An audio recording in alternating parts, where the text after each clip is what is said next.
នេះវានៅជាប់លេខថតអញ្ចឹងដើម្បីវាយលេខរៀងថ្មីវាយកดលេខថ្មីបានយើងត្រូវចុចនេះ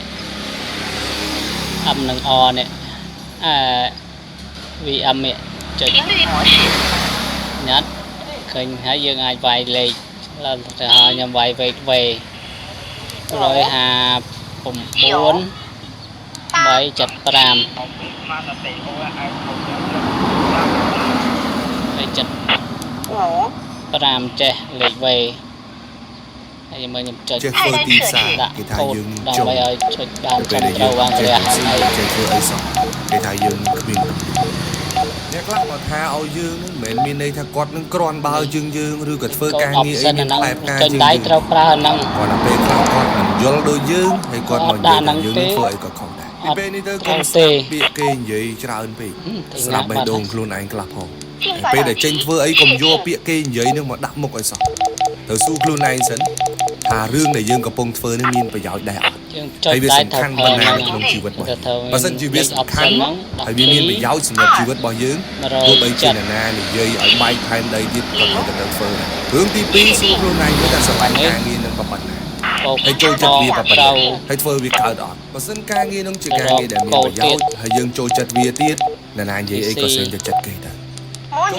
នេះគឺថាការងារដែលខ្លួនឯងត្រូវហើយវាស្របច្បាប់ដែរលេខនេះត្រូវមើលវាអាចត្រូវអត់ឬបាត់ហើយ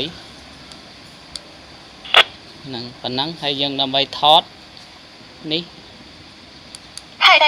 យើងទៅលេខ27ហ្មងដើម្បីលឿននេះណែមកហើយយើងចុចអានេះរើ channel នេះលេខ2អត់ទាន់មានថតអញ្ចឹងចុចអានេះទៅថតជាប់ហើយឥឡូវយើងចេញសិនចុចផ្កាយដើម្បីចេញឥឡូវខ្ញុំទៅដូរភាសា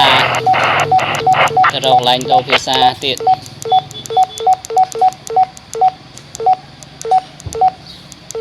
ដូរភាសាមកអង់គ្លេសស្រួលចំណាំខ្ញុំអាចស្ដាប់អង់គ្លេសបានតិចនេះលេខរៀងទី14ហ្នឹងចុចអូខេមករួចលើក្រោមដាក់អង់គ្លេសហើយយើងចុចផ្កាយនេះដើម្បីចាក់ចេញសិនចុចនេះដើម្បីចូលលេខថតរួចរាល់នឹងរបៀបថតលេខសេវលេខនឹងដាក់កូដដាក់អីហ្នឹងនៅនឹងប្រាប់ជូនបងប្អូនតាមចំណេះដឹងតិចតួច